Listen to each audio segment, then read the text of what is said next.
ولئن أتيت الذين أوتوا الكتاب بكل آية ما تبعوا قبلتك وما أنت بتابع قبلتهم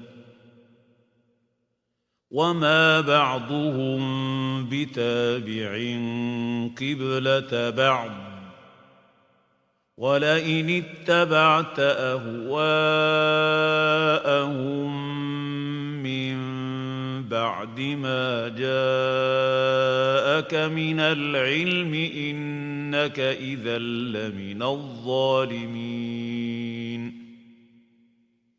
और अगर तुम इन अहले किताब के पास तमाम निशानियां भी लेकर आओ तो भी ये तुम्हारे किबले की पैरवी न करें और तुम भी इनके किबले की पैरवी करने वाले नहीं हो और इनमें से भी बाज के किबले के पैरों नहीं।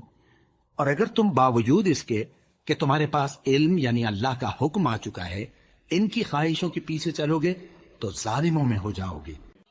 And if you brought to those who were given the scripture every sign, they would not follow your qibla.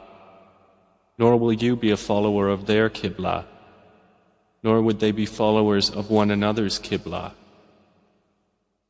So if you were to follow their desires after what has come to you of knowledge, indeed, you would then be among the wrongdoers.